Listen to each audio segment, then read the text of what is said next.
बिस्मिल्लाहिर्रहमानिर्रहीम। अस्सलाम वालेकुम। मां यासबा बलोच अॼु जे हिकु नए टॉपिक सां तव्हां सां गॾु। अॼु जो असांजो टॉपिक जेको आहे उहो मां टॉपिक खयो आहे टालपुर दौर। छो त जेके पोयां दौर आहिनि उहे असांजा थी चुका आहिनि कलोड़ा दौर ताईं। हाणे अॼु असां पढ़ूं पिया टालपुर दौर। कलोड़ा दौर जो जेको आख़िरी हुक्मरान हुयो कलोड़ो हुयो, जंहिंखां मीर फ़तेह अली ख़ान जेको आहे जंग कई ऐं मुक़ाबले में जेको आहे फ़तह नसीब थी मीर फ़तेह अली ख़ान खे।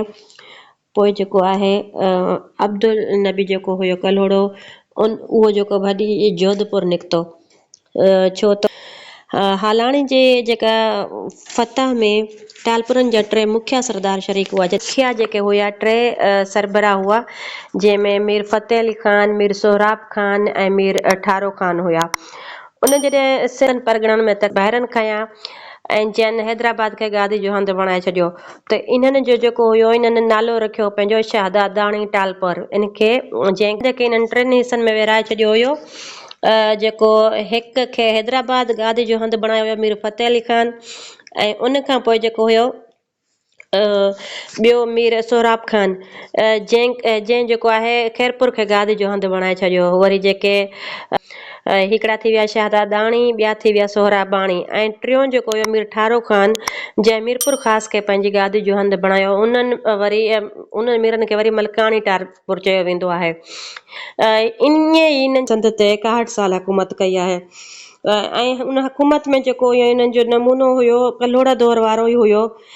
साॻियो ई संदन पेशो सिपागिरी हुई ऐं सैर ऐं शिकार संदन मशग़ूलो हूंदो हुयो।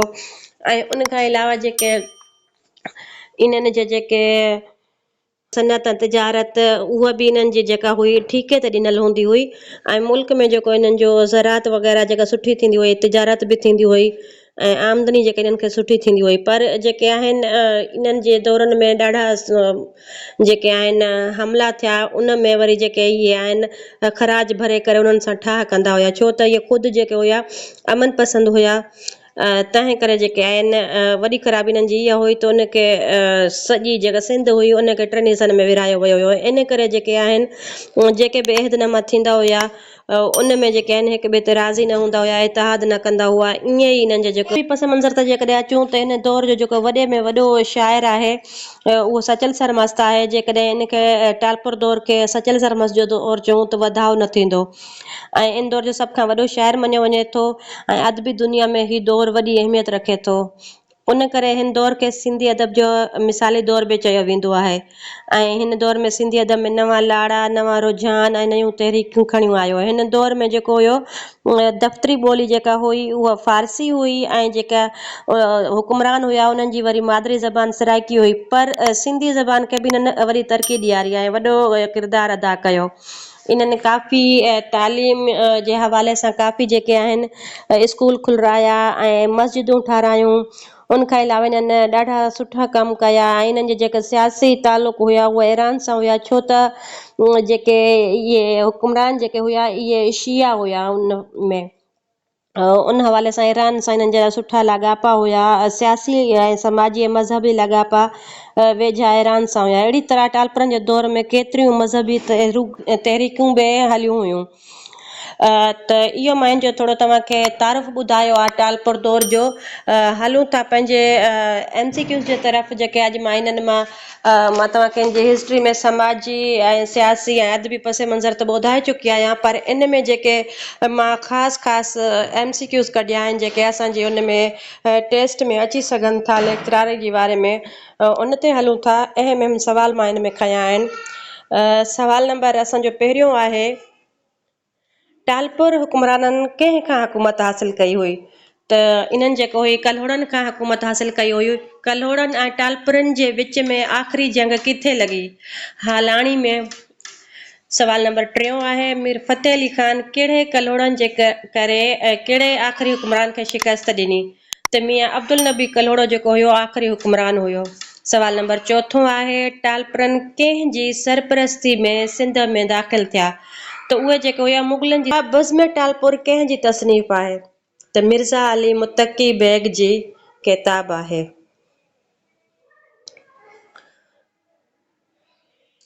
टालपुरनि सिंध खे केतिरनि हिसनि में विरहायो त 3 हिसनि में विरहाए छॾियो हुयो।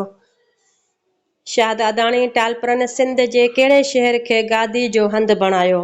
शाहदादाणी टालपुर मीर फ़तेह अली ख़ान वारा हुया, जेको मां शुरू में ॿुधाए चुकी आहियां। त उन्हनि हैदराबाद खे जेको हुयो गादी जो हंधि बणायो हुयो। सोहराबाणी टालपुरनि सिंध जे कहिड़े शहर खे गादी जो हंधि बणायो? त खैरपुर खे उन्हनि गादी जो हंधि बणायो हुयो। जेके मालकाणी टालपुर हुया उन्हनि कहिड़े शहर खे गादी जो हंधि बणायो? त मीरपुर ख़ास खे। टालपुर कहिड़े लक़ब सां मशहूरु हुआ? टालपुरनि जो लक़ब जेको हुयो मीर या मीरनि जो दौर इनखे चयो वेंदो आहे, या टालपुरनि जो दौर। त इन्हनि जो लक़ब जेको हुयो मीर हुयो। टालपुरनि जे दौर में सिंध जी सरकारी ॿोली कहिड़ी हुई? त टालपुरनि जे दौर में सिंध जी सरकारी ॿोली फ़ारसी हुई। टालपुर दौर में क़ुरान शरीफ़ जो सिंधीअ में पहिरियों नसरी तर्जुमो कंहिं कयो हुयो? त अख़वंद अज़ीज़ुल्लाह जेको इन जो नसरी तर्जुमो कयो हुयो। टालपुर दौर में रज़मिया ऐं क़ौम परस्ती वारी शाइरीअ जो बुनियाद कंहिं विधो? ख़लीफ़ो नबी बख्श। टालपुर दौर में मंज़ूम सफ़रनामो ईरान ऐं इराक़ जे नाले सां कंहिं लिखियो? त जेको टालपुर दौर में मंज़ूम सफ़रनामो हुयो सैयद साबित अली शाह लिखियो। टालपुर दौर में कहिड़ी शाइरी उरूज वरितो? उरूज़ी शाइरी। टालपुरनि ऐं अंग्रेज़नि विच में 1834 ईस्वी धारे हैदराबाद ॿाहिरां लॻल जंग कहिड़े नाले सां मशहूरु आहे? जेका 1834 ईस्वी में जंग लॻी हुई उहा मियाणी जी जंग हुई। टालपुरनि ऐं अंग्रेज़नि जे विच में लॻी हुई।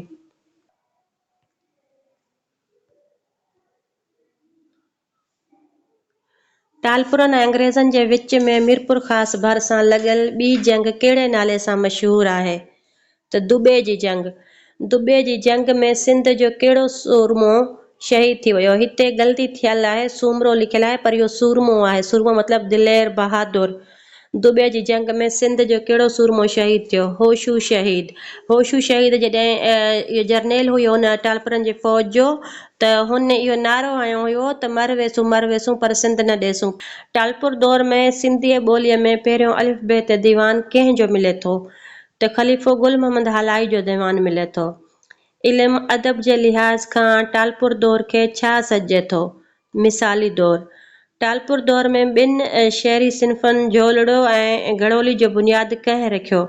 त सचल सरमस्त जेको आहे इन्हनि जो बुनियाद रखियो हुयो।